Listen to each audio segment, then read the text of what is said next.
Hello and welcome back. Eddie Radosevich, George Stoia here from the Soonerscoop.com studios, Soonerscoop.com YouTube page. Welcome back. A really interesting time right now here in Norman. Obviously, the spring game coming up on Saturday, George. 1 o'clock kickoff still. We're still waiting. Yep. And by the way, I don't know if anybody has checked the forecast for Saturday, but maybe fingers crossed, like it might be kind of somewhat football weather in the middle of April. You just jinxed it. We're in the bottom of the 60s right now. It looks like the rain's going to subside by, somewhat in the afternoon. I don't know if, it's going to be a 1 o'clock being done with the rain, but it does look a little bit better than maybe it was yesterday when we were talking about it on the Unofficial 40. Obviously, had a practice report yesterday talking to Jackson Arnold as well as Danny Stutzman, the two captains going into Saturday's spring game. So there you go. That's what it is. There's a lot going on, and transfer portal stuff is keeping us busy. There's no doubt about that. Really good time to sign up for Soonerscoop.com. It is, I've got a promo going right now for the YouTube viewer out there. $1 for 2 months. Use the promo code OU1 at the time of checkout. That is $1, 2 months. Special exclusive YouTube offer for those that aren't part of the Soonerscoop.com community out there. Just use the promo code OU1. We promised that we were going to get into a lot of the transfer portal stuff, and obviously Oklahoma is going to be very active in that regard. Josh McCuistion down in the Houston HQ Scoop Studios. Josh, how are we? It's a kind of a fun time right now. It's so much different than the way that this thing, I guess, somewhat used to be, as the transfer portal is lighting up with a number of targets that Oklahoma is going to go after here. Guys, I think the biggest thing for me, and I'd be interested to hear from you all, but I think it's exciting because it's not just, oh, hey, there's this guy has emerged. Oklahoma's getting involved with these guys. Like, it's some of the big names that are hitting the portal are guys that, I think we all feel Oklahoma not only is involved with, but has a legitimate shot with. And it's not just guys that are going to come in and, somewhat be just dudes. It seems like these are, and some of the names that we're going to go after today, George, or some of the names that we're going to cover during the program, they're guys that I think when you talk about this defense, and I think that we've talked about it right here on the program before, if you were able to go get a couple of these interior defensive linemen, all of a sudden this defense looks really damn good going into 2024 on paper. Yeah, no, I think that's kind of the one spot. We've talked about it. They feel really good about the secondary. You feel really good about the linebacker position. And you do feel good about the defensive line. You've got some young talent there, but some of the names that have entered the portal are guys that could really elevate. And by elevate, I mean not only start, but maybe be one of their better players, especially up front. When you talk about Dominic Williams from TCU, he's one of the top guys in there. You talk about Jay Toya, who we're going to go after, who we're going to go and talk about, and Oklahoma's going to go after here soon. I would assume from UCLA. There's Philip Bellidy still from Indiana who's supposed to come in this weekend. Jermaine Lowell.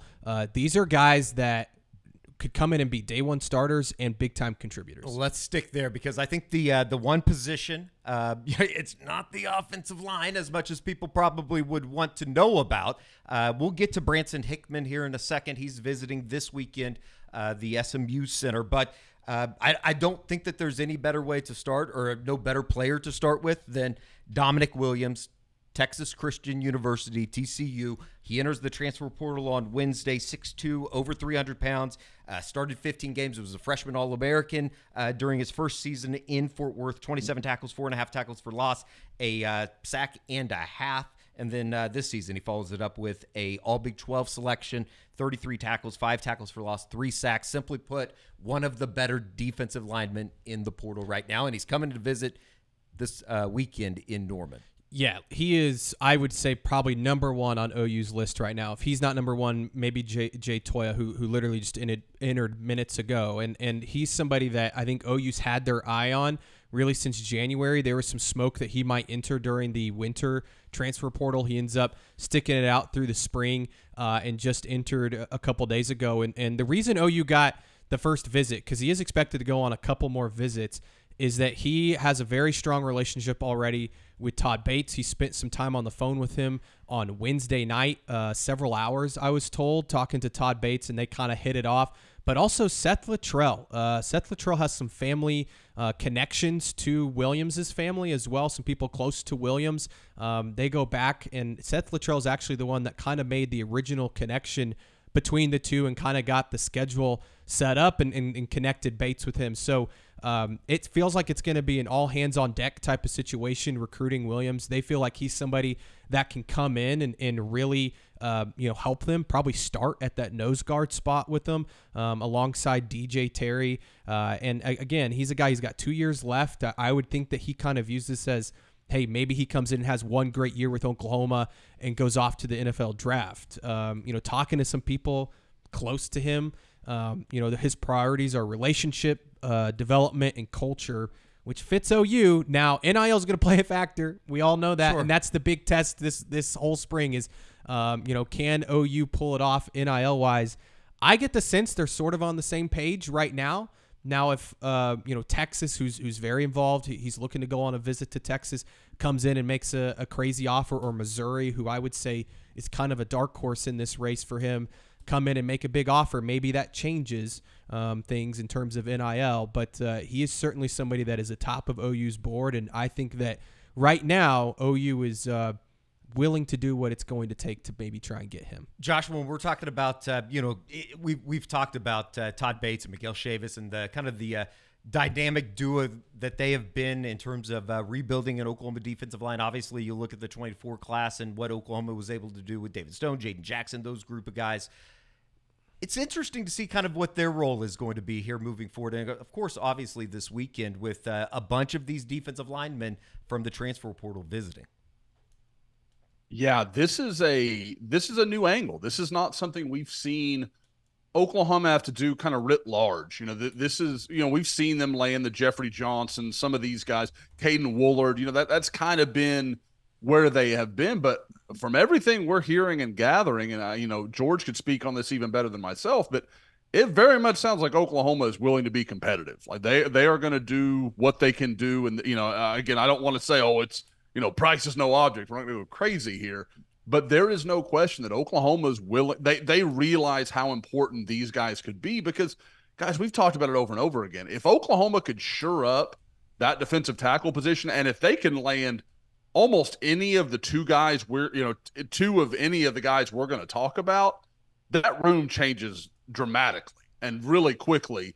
And that defense, suddenly you start to say, like, I don't know if there's a superstar on this defense, but boy, there's a lot of really, really good players on it. I think not to mention the experience as well. Yeah. And going back to the NIL stuff that Josh was talking about, I still don't think Oklahoma is going to necessarily spend absurd amount of money. Like if there's some crazy number that's thrown at one of these guys, which could happen, like Oklahoma's not going to sit there and be like, okay, we're going to just go and say, screw it, we're going to overpay for this guy. I do think that they might pay a little bit more than what we've seen in recently, especially going back to the other portal. But again, if it's like some crazy number that's way over what they think a player is worth, I don't think that OU's just going to be willy-nilly about that and just throw millions of dollars at some kid. The likely suspects, it seems. Go ahead, Josh.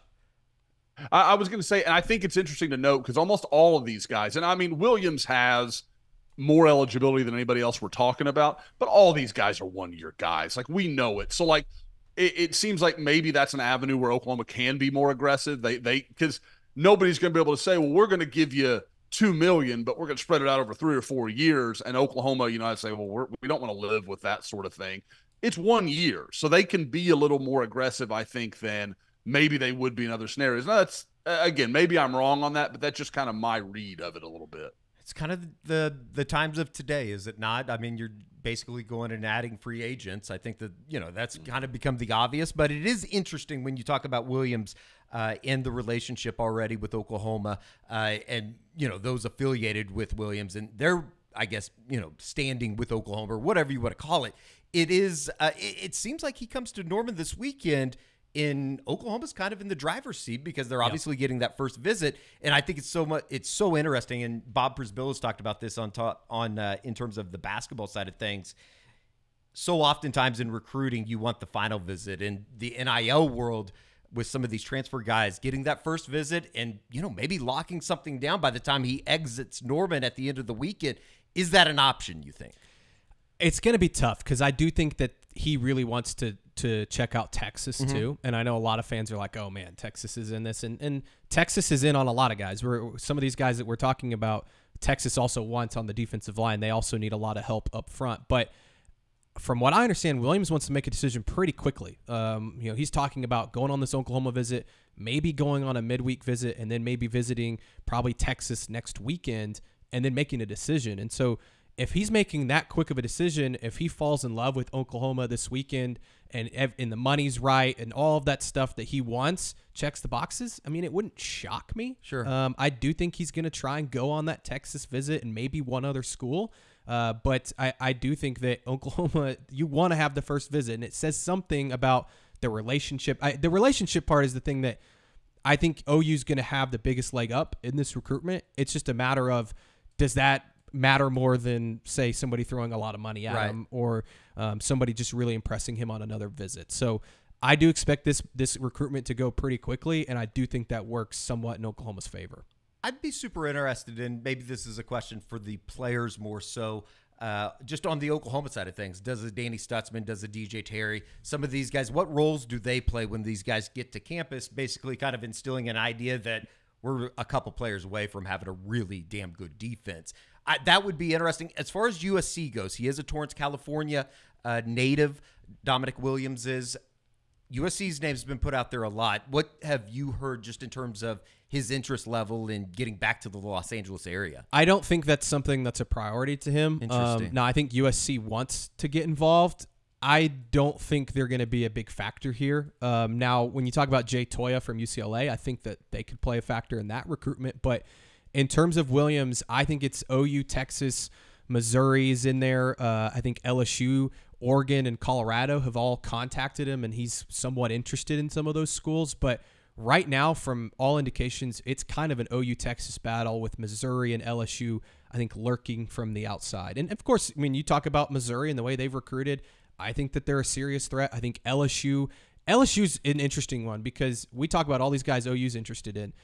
LSU's basically offered any defensive lineman that's gone into the portal. I mean, they're kind of desperate for up front. So you talk about some of these guys. If you really want Williams, maybe you want to Phil Bellidy to commit to LSU or CJ West from Kent State. Some of these other guys that have entered, if those guys go off the table, then maybe LSU doesn't get into the race of Williams. You've mentioned his name a couple times. Jade Toya is a name that I don't even believe is officially in the transfer portal yet, but he did make an announcement on Thursday morning before we started recording, just in terms of his intent to enter the transfer portal. And I think you said it probably best, George, that if Dominic Williams was number one, you might have 1A now being Jade Toya. 66 tackles, 7 tackles for loss, 2 sacks, 6'3", 325.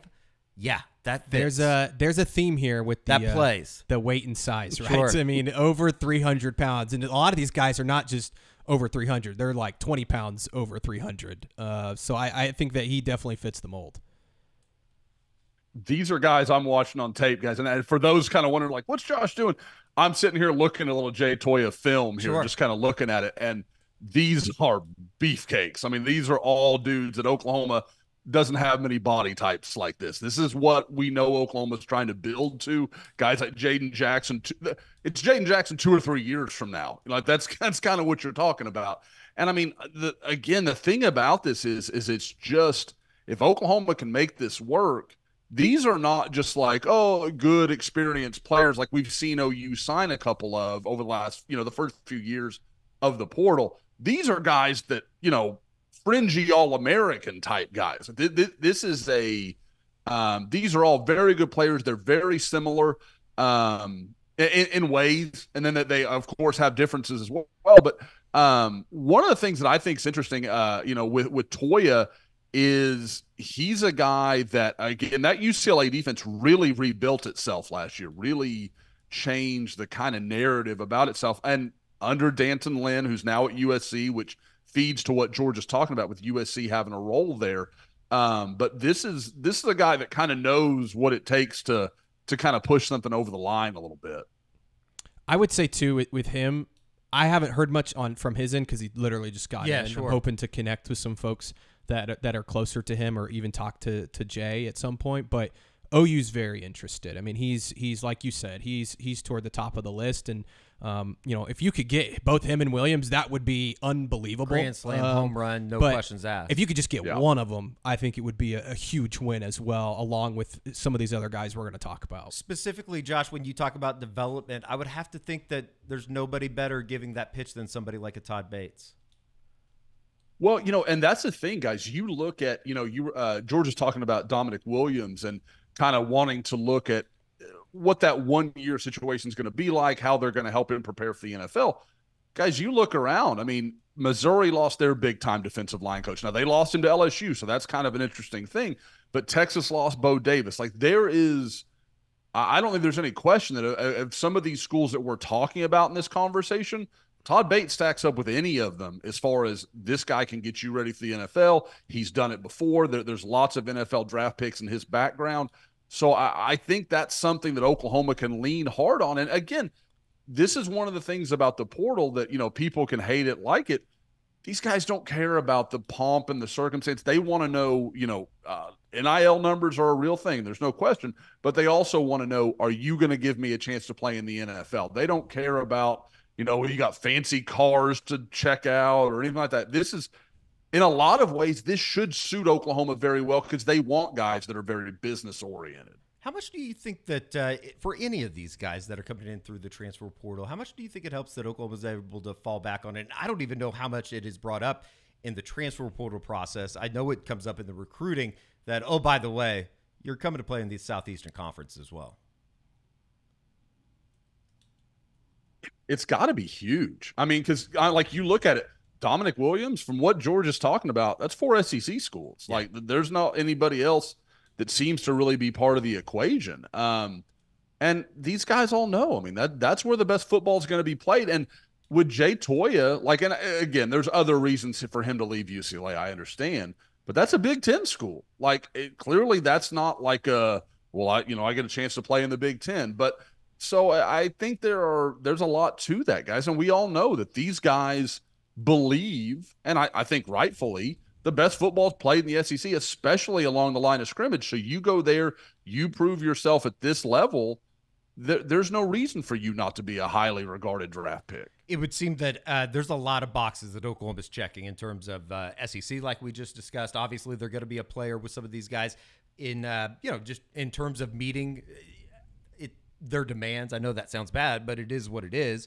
Another guy that is coming in this weekend, visiting Oklahoma, Jermaine Lowell from Louisville, a 6'2", 310-pound defensive lineman, 40 career games with the Cardinal, 25 tackles for loss, 12.5 sacks over the last, 5 seasons with Louisville. A little bit of a veteran presence compared to the others, but certainly somebody that it sounds like, I know he's been pretty quiet in terms of talking to reporters and explaining kind of his situation, but it seems like he would probably be third when you're talking about these defensive linemen on the depth chart or whatever you want to call it, the power rankings for some of these guys. Yeah, he's on there, and he's one of the first guys that they reached out to, and he was also one of the first guys to get into the portal. I know that he's also visiting, I think it was Texas A&M, Washington. Washington coming up on April 22nd, Texas A&M on April 24th, and then he finishes it off with USC coming up on April 26th.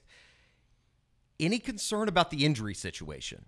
I think a little bit, and that might be why some of these other schools that we talked about aren't as involved. I think that, he's older too, man. I think he started at Arizona State in 2018, missed 2 seasons, I think, at Louisville. I'm not exactly sure what the injury was, but last year was the first time he played a full season in a while. So there is some concern there, but again, he fits the bill in terms of he's got great size, he's had good production. He can play, nose guard. He could probably also play some 3-tech if you wanted him to. I think he'd fit what they're doing schematically. It's just going to be for him, that's a lot of visits in a short amount of time. Sure. We'll see if he ends up taking all 4 of those visits. I think there's some indication that if he really likes the school, he might just go ahead and commit. And that's one that I would circle this weekend as somebody that, if he just loves OU and it works out and maybe they get him and Williams both in the boat, and they say they're okay, we're good here. I don't know if that's going to happen. I mean, that would be a pretty good job by Oklahoma to do that. But I think that he's definitely somebody to watch this week because he, like Williams, I think wants to make a decision pretty quickly. A bunch of these names are starting to stack up. In terms of what the Oklahoma coaching staff, the decisions that they're going to have to make, we talked a little bit about it yesterday on the Unofficial 40, Josh, just in terms of there is a little bit of juggling act that you're going to have to do here over the next week, 2 weeks, however long the process may be, with getting some of these guys in and really kind of basically deciding, like, do you think that they have like a power ranking board? Like, we're going to go for Dominic Williams, and then obviously if Jermaine Lowe wants to come and join the party as well, would they just be done at 2? It seems like the numbers would tell you they wouldn't be able to take more than 2, but maybe they're in a situation where all of a sudden you're looking at, if you could take 3 of these guys, now you're really in business. Yeah, that feels like, and I wonder how much of that is like, this kind of seems like this is going well for Oklahoma and like us getting out over our skis about it. Sure. Like, yeah. I think you take 2 sure, and you're just like, okay, we're just going to move forward and go. And again, guys, a couple of things. I would say for those that follow us for recruiting and hear a lot about that, it's very different in the portal than it is in recruiting. That first visit is huge. That is in recruiting, from the high school JUCO ranks, it really helps a lot to be that 5th visit. That's why, I talk about, Oklahoma being the last visit for a lot of these guys at the Champ U barbecue in the summer. That's big. That usually means something. With these guys, like, they kind of have an idea of what they're looking for. So the first place they go visit, if they hit, the playing time they need, the NFL production they need, the NIL stuff they're looking for. Like, if you hit all those, a lot of these guys won't take another trip. Like, we've seen that happen to Oklahoma several times where Sure. they were next to get a visit and a guy picked Florida State or picked Ole Miss or whatever it may be, and they just never got to Norman. So I think that's really big. And I will say with Lowell, I know George mentioned him having some injuries. In 2021, it was a triceps injury at Arizona State. And the next time it was the other arm. So this isn't like a knee thing or a shoulder thing. Like, I think it's something pretty manageable. And then secondarily, I like him a lot on tape. Very active, real strong, real powerful. I kind of wonder how much it plays in, like, what have these guys been playing in? Like, Williams has played in that 3 down front that we know Zach Alley is really comfortable with. Does that make him a little bit bigger priority because maybe that's a more comfortable transition than a guy like Stoia who's played a little more 4 down and that kind of stuff? Again, that's just me talking as far as hierarchy, but I think that's kind of an interesting angle. Well, just the way that Brent Venables has talked about how they operate in the portal. Obviously, you get past all the stuff about, is he a good person? Is he going to add, whatever to the team? All that kind of stuff inside the locker room. But that is something that Brent has talked about, is the fit, is getting somebody that will be able to come in and from a transition standpoint, kind of make a seamless transition. Yeah, I think that's huge. And I think the 3 guys we've talked about, it would be pretty seamless in terms of, these are all 3 guys that have played quite a bit of football. And I know Williams is a little bit younger, but let's not forget, he was a starter on the national championship team 2 years ago for TCU, playing in the national championship at nose guard. So, and like Josh said, he kind of fits. If they're going to run some 3-man front, he's the perfect guy you want there at that nose guard spot. And if you're rotating him with DJ Terry, it's a pretty good rotation at nose guard. So I think that they all 3 kind of fit that. I think Jay Stoia too, you could play him in different spots. It kind of goes back to that theme of 310, 315, 320 pounds. These guys are big dudes that are hard to move off the ball. So that's what they're looking for. And it would be pretty incredible if they were able to land, 2 of those 3 guys. Perhaps another name to know that entered the transfer portal on Thursday morning, Simeon Barrow from Michigan State, 6'3", 296, redshirt senior, started 34 career games with Michigan State, 30 obviously at defensive tackle, 110 career tackles, 18.5 tackles for loss, and 10.5 sacks. A very productive career for the Spartans. Yeah, we'll see if OU gets involved. Yeah, and we should say that, because it's so early in the process, but he's another name on the defensive line to maybe possibly keep on the back burner. And I'm reading our good friend Pete Nakos, who's doing an unbelievable job covering the portal. He's got this portal intel stuff up. He says right now the first 5 teams to kind of watch for him are Florida State, Georgia, Miami, Texas, Auburn, and LSU. Sure. I think is that 6 teams? Yeah, 6 teams. We'll see if OU enters the mix. I know that You kind of, during this period, you follow the follows. Yeah. Todd Bates is following Simeon Barrows, so you wonder if there's some interest there. He's more of a 3-tech guy. I think he's, 285 pounds, so he doesn't... He's listed at 296 on Michigan State's roster, but you know how that stuff goes. Right, so we'll see. If they're over 300, we're going to say they're 310 because Right. it's good and positive for Oklahoma. If they're under, I'm going to say he's a hefty 296. Yeah, but he's definitely not a nose guard type Sure. like some of the other guys we've been talking about. And that Oklahoma's need would be interior. Like, they're Yes. looking for the nose guard. Yes. That's not to say they wouldn't take Sure. Simeon Barrow, Sure. but it is interesting kind of looking at his list, and he was very productive at Michigan State. I think he was really good last year for them. I think he's earned some Big Ten honors. But looking at this list of Texas, Auburn, LSU in there, those are some of the schools that are in on some of these other guys. So again, you go to, well, if they go all in on Barrow, maybe that frees up Right. for them to get Williams. So it's like you Everybody's got to pick kind of and working choose. together, but not working together at the same Correct. time. They're working very much against each other. Right. And we're going to know a lot. I think we're going to know a lot after this weekend where things stand, because I think some guys that OU's interested in might drop off, or a guy that OU's interested in might be, looking elsewhere, or if Texas comes, all this stuff. So it's kind of early, but again, if you want to land some of these other guys, you might need some of these to go pick some other schools. Like you're not going to land all these guys we're talking about, but you need some of these guys to go ahead and make a decision, and then you can kind of zero in on who you want. Simeon Barrow, another name to know. The third visitor that is actually on the visitor list this week, and joining Dominic Williams as well as Jermaine Lowell, Philip Blighty, who actually we've probably become the most familiar with, just because this visit has been on the schedule or on the books for a couple weeks now. Yeah, he's somebody that OU you kind of targeted about a month or two ago, because he's been in the portal since the winter. Yep. He's been in there for a while, but he was considered before all these other guys entered as a top target for a lot of schools.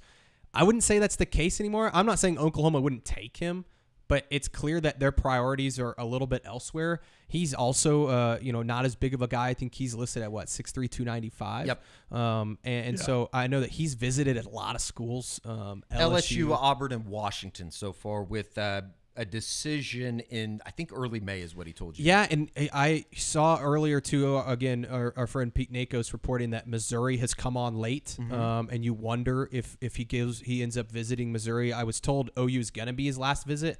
Not so sure anymore. We also haven't heard from Blighty as much recently, which makes you think, is he still coming? Would you be surprised if you look up and all of a sudden you go, Philip Blighty's not visiting for the spring game?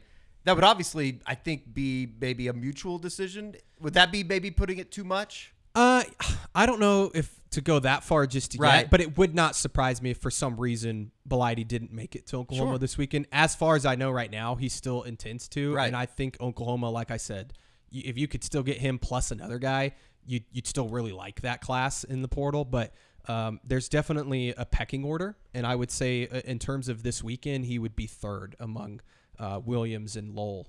Would that line up with what you would think, Josh? Yeah, absolutely. And guys, for me, and again, I think this is just recruiting brain. I have to connect dots. Like everything has to connect for me.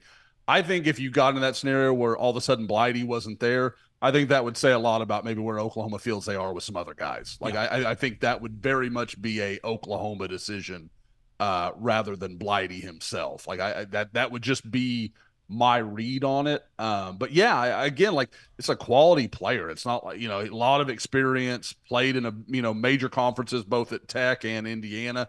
So it's not a shot at him at all. I think, again, it's just a sign of, I think these first three guys that we're talking about, Lowell, Stoia, and Dominic Williams, those are almost day one starter guys, like just no question. Like with Blighty, I think he's instantly part of the rotation. I don't know that he comes in and just supplants somebody else. A lot of defensive tackles, and obviously Oklahoma's need for the interior. It's going to be met. It's going to be interesting to see who the guys are. And I think they're going to. And safe to say there's going to be two additions. And I think that there's some other names out there. We'll see if they get involved. I mentioned CJ West with Kent State. He's had a lot of interest from a lot of different schools. I know Brandon Lane from Stephen F. Austin has garnered some interest from different schools. But I do think Oklahoma has a shot to land, these 4 guys that we've really kind of talked about. I think they can land. If we've talked about 2. If they can just land 1, I think it would be a huge win in a lot of ways. And I do think right now they're sitting in a really good spot with a lot of these guys. It kind of seems like they're serving a little bit from a position of comfort because they do have a need and they can go to these guys and say, not only are you going to be able to come in, and I'm sure that they're not giving jobs away, but with the body of work that a number of these guys have been able to put together, you would think that they would be able to fit into a defense that, certainly surrounding that interior looks to be pretty good coming up. And I think the biggest thing too, it sounds like OU's willing to spend. And that's the big question, because if they end up landing some of these guys, if they end up landing 2 of these guys, the whole OU doesn't spend NIL money narrative is, I wouldn't say dead, because people are still going to bring that up no matter what and complain. But that's the big question for me. Is OU actually willing to spend? Because if they are, then they're probably going to land a couple of these guys. Josh, I mentioned to George before we got on here, it seems like that's kind of that next step. That's the final step for Oklahoma in this transition into, the SEC, the NIL world, which they're already an active player in. It just seems like, particularly for the transfer portal guys, when you're talking about some big money, I don't think that there's any secret to that. That seems like the next hump. Like, if you can get over that hump, it almost seems like everything is trajectory-wise going in the right direction. Absolutely. And I think it shows kind of some confidence in not only where this team, it's kind of we've talked about Ole Miss and Missouri spending a lot of money. Well, part of that is because they really believe in their teams this year. I mean, there's a lot there to like. Okay, but if they could add a piece here, a piece there, they know how much better it could become. And you wonder if Oklahoma's kind of looking at it and saying, hey, man, there's room here. Like, again, we've talked about it a lot. If a few dominoes will fall right for Oklahoma, there's no reason the playoffs aren't part of the conversation. Like, I believe that. So do they want to ante up? Do they want to – because you can't – I don't think you can do it every year. I don't think you can just go nuts every year. But if you've got a few guys like this that, again, guys – is it me, or does this feel like the luck that Oklahoma never has? They've got a huge need, and there's nothing there to help them. It seems like things are going too well. I'm waiting for the other shoe to drop, basically. Like, what am I being blinded by right now? Exactly. It feels like the dominoes are kind of lining up. Now, Oklahoma needs a couple offensive linemen to hit the portal, as we've mentioned. But in general, on the defensive side of the ball, they've got to be thinking like, we couldn't have dreamed this to go any better. Well, let's get into it. There is one offensive lineman that I think anybody that has listened to the program here over the last couple of weeks would be aware of. Branson Hickman, the center from SMU. Oklahoma obviously played him a year ago. 6'3", 294, started 33 games. Somebody that you have talked to, George, just in terms of Branson Hickman. That seems like, out of all of the visitors this weekend, that might seem like the most possible and the most comfortable in terms of fit. Yeah, he's a guy that, like we've said a million times, 33 starts, got a lot of experience. Not the biggest guy. I think he's listed at like 6'3", 295, but smart player. He's not going to come in and make a ton of mental mistakes. The snap issues last year with Andrew Ram, I don't think that's going to be an issue with Hickman, but he's somebody that you can kind of plug and play. And look, I'm not going to sit here and tell you this guy's going to be an All-American or anything like that, or even probably not winning the Remington. No, and probably not even an SEC honorable mention type guy. But I do think that he can be a solid player, fill a need that OU desperately needs. When you talk about the injury to Troy Everett, I think he can slide right in, and I think that OU's got a good chance because you look at where he's visited. He's another guy like Bellidy that's been in the portal for a while now. He's already visited Arkansas, TCU, and UCF. I would say Arkansas is probably the leader right now, but Ole Miss has been interested. I don't know if he's going to make a visit. Okay, but he has not visited Ole Miss yet. Not that I know of. Okay, I know that Texas A&M and Washington are the two schools that have come in recently, kind of looking at him. So we'll see if he makes another visit. I was told pretty definitively this is supposed to be his last visit, and soon after he's going to make a decision. So when you're talking about guys that could maybe commit, as soon as this weekend, I would put him at the top of those guys that we're talking about visiting. And OU likes him. I think when you talk about offensive linemen in the portal, he's one of the best ones available, especially at center. He's certainly the best one available at center. And that is, we talk about the defensive line, and they would love to go out and get a guy or two on the defensive line. They have to have somebody come in on the offensive line, and maybe even more than just one. They probably need 2 or 3 guys. Josh, your read on Branson Hickman as a player. I know you've looked at him a little bit. Yeah, I've mentioned it before. He's a guy that when I was just going over SMU's tape, doing some preview stuff for the site, I watched, and again, he's exactly what you would expect. Is he physically mauling? Is he Creed Humphrey? No, but he's a really good technician. He understands what he's trying to do. He uses leverage really well. He's an experienced center with 30 career starts. Like, he knows what he's doing out there, and I think kind of what we're talking about, where if Troy Everett's not ready to go, you feel okay about that guy being your starting center.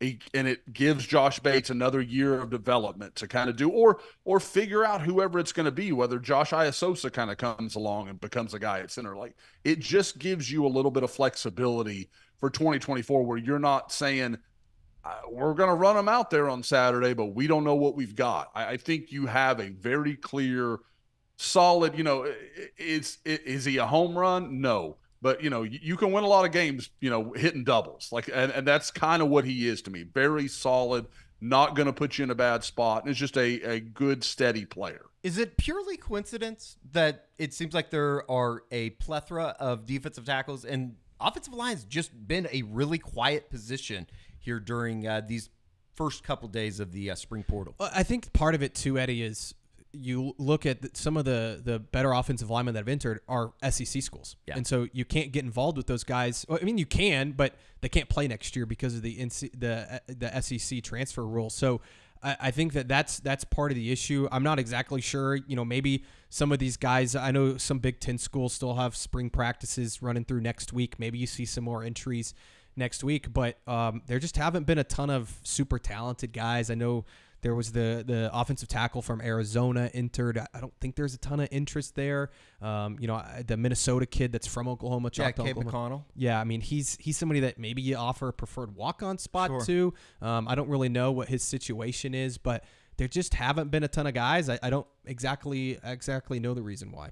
It's interesting. Maybe it's just purely coincidence as well, Josh. Yeah. And guys, I think part of it is, look at this year's draft. Like, look at the group that is so heavy.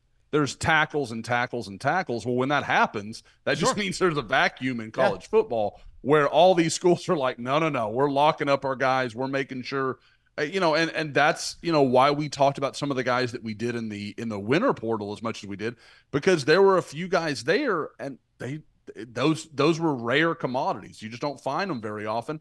And I don't know. Maybe it's the former offensive lineman in me. Like, I just feel like those guys, there's kind of a band of brothers. They don't break up real easy. They don't move around. It's kind of the 5 of us together all the time. So, I don't know. But, I mean, I'm not anticipating a lot of big changes. But if you do, I think you wait it out past this weekend. I think maybe Monday, Tuesday next week, after all these spring games are done, if there's any – NIL attachments at these schools with these guys that they have to play out the spring or whatever it may be, I think you'll see some more go in at that point. What their quality will be, I don't know. And again, that's as lucky as it looks like Oklahoma may have a chance to be on the defensive side of the ball. Offensive tackle, they need a break to go their way. Yeah, because I think that if you can get Hickman, you feel good about center. Right. You feel good there. Hey, are there any tackles out there that want to enter? Yeah, that's the thing. Or, I mean, can Jay Toya play right tackle? But, I think that's the other spot that if the right – but they're also not going to – I mean, maybe they take a flyer on somebody. But right now there's not anybody that I think is they're super interested in at tackle. There haven't just been a lot of guys out there. I know that, too. I mean, Josh and I talked about it on the Unofficial 40, but – Jake Taylor has performed better here on the back end, and you still wonder about Spencer Brown, you know. So maybe he had a bad couple weeks. Yeah, and who not knows? to say that he's just been terrible, No, but that's one spot. Like, if the right guy entered, you'd put all your chips in. Right.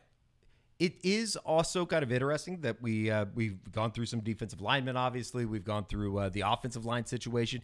It doesn't seem like for me, and I know I said this on the Unofficial 40 yesterday, that for me, if it's not offensive line or defensive line, it doesn't seem like there's a whole lot of need for Oklahoma. I don't think so. I haven't really heard. Are there any other positions that either of you could think of that Oklahoma would go? Now, obviously, if you're going to get somebody that would come in and be an All-American, Oklahoma's going to be interested. Yeah. But it doesn't seem like there's a whole lot of push from the Oklahoma side of things in terms of other positions out there in the transfer portal. Not that I can think of. And that's kind of goes back to what we said at the top, where it's like, man, if they can go out and get a couple defensive linemen, a couple offensive linemen, you might have a pretty damn good football team, better than what maybe some have been expecting. And so every other position you feel really good about. I mean, you talk about running back. I know we mentioned Damian Martinez. That's the kind of all-American type player that you're like, well, if he's interested in Oklahoma, they certainly would take him. You feel really good about your wide receiver room. Linebacker, we talked about, safety, corner. All those spots you feel really, really good. So I don't see why you would want to. And that also allows you to say, okay, if we're only going to take, 3 or 4 guys in this portal window, you can pay them maybe a little bit more than having to, spend your money on somewhere else at a different position. We'll go here, Josh, to kind of close this thing out. True or false? I'll throw like a hypothetical, the super hypothetical at you. True or false? Oklahoma's able to get 2 of these interior defensive tackles. That's the difference in winning, let's say, 7 and 8 games and getting to 9 or 10 wins. I will say I agree. I agree with the first part. I think they're going to get 2 of these guys. I don't know what it is. I just kind of have a feeling. And if they do, I think it could be. Like, I hate to. I know there's you a want lot to that goes put me on the into spot it, a little bit. Right? Yeah. I would say that becomes possible. Like, it is hard for me to envision, as the roster is currently constructed, that Oklahoma wins 10 games this year. You put those 2 guys on, I think you're then in the conversation. You're going to need some things to go your way. I think you're going to need some good health on the offensive line. Sure. Those kind of things have to play out. But I think I think that is available to you. That is a possibility in your future. I think if you get those 2 guys, like Josh said, it becomes a possibility to win 9 or 10 games. And then it comes down to, okay, the defense is good enough to win 10 games. Can Jackson Arnold be the guy we've talked about? Can the offensive line, can a Jake Taylor really come on and be that right tackle they need to be? Can Branson Hickman maybe be a little bit better than what we expect him to be if they were to land him? Like, those are the type of things that now say, okay, they are going to get to 9 or 10 wins. Whereas the defensive line guys give you the chance to be, because I think the defense has a chance to be really freaking good if they get those 2 guys, and they'll probably be really good without them. But I think that there's still those question marks on the offensive line and Jackson Arnold. I mean, we just don't know what to expect. We really like him. We like the talent. But until he gets thrown out there at Auburn or at Baton Rouge at night, there's no predicting what's going to happen in those moments. Josh, one more for you. I'm going to pull a you, where you throw in another question at the end. This will be the final time before we talk to you on Saturday. Post spring game. What are you looking for? I know that it's basically a watered down, over glorified scrimmage or a practice to a certain extent. But is there anything that you're really looking forward to on Saturday from Oklahoma's Red White? I think, honestly, I kind of want to watch, and this is so foreign for me, guys. Everybody would say, oh, the offensive line, defensive line, especially with all the questions. I want to watch outside. Like, I want to watch the wide receivers work against the corners and the safeties and the tight ends as well. Like, I want to, because I think that is the strength of Oklahoma's team, are those units, probably along with the linebackers. I think that's where Oklahoma is going to be really good. And is Jackson Arnold finding guys? Or, is Peyton Bowen making plays? Is Robert Spears Jennings going to be the enforcer? I think he has a chance to be. Like, I think that's where you talk about good on good. Like, there's a lot of guys that I see that I think have NFL futures that will be going, kind of outside the hashes, if you want to say it that way. It's going to be interesting because I think that, that has been one of the key themes throughout the spring, has just been the depth at some of those positions. And there's going to be a bunch of walk-ons that probably get into the game late, you would imagine, on Saturday. And depending on the weather, how all that kind of stuff plays out, there are a number of guys that you're getting a first or maybe second glimpse at here this spring come up on Saturday. I would also just say, like every spring game, take everything with a grain of salt. Sure. I remember back in 2018 when Kyler Murray was out there and the wind was real bad and he was just terrible, honestly, at his spring game. And everybody's like, well, Kyler Murray stinks. And he went on to win the Heisman. So,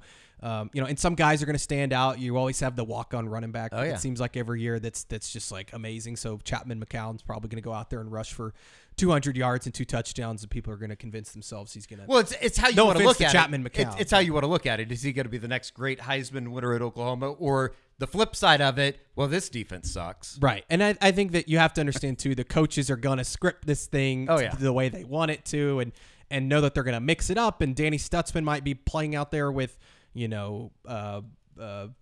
name a linebacker, Lewis Carter or something. That doesn't mean Lewis Carter's going to start all of a sudden, right? Or Jaden Hardy's back there starting at safety. I mean, I like those guys, but it's an opportunity for confirmation from some of the stuff that we've heard from scrimmages or throughout the last 3 weeks with spring ball. Yes, and I think that it's just another opportunity to see some of these young guys. You're going to see a lot of those true freshmen get your first look at David Stone and Jaden Jackson and guys like that are going to get to play quite a bit. And I think that it just don't walk out of there saying, oh, well, this team sucks or this guy sucks or this guy's going to be a superstar. Like you just never know. The proper way to do it is if it's very positive, you blow it up into the next, biggest thing possible. And if it's a negative, you just overlook it and you say, well, it was a spring game. It's not that big of a deal. I did get a chuckle too. It sounds like I was told that Zach Alley wants to keep things pretty plain on Saturday because they don't want to put anything out on tape for Tennessee or whomever comes up on the schedule.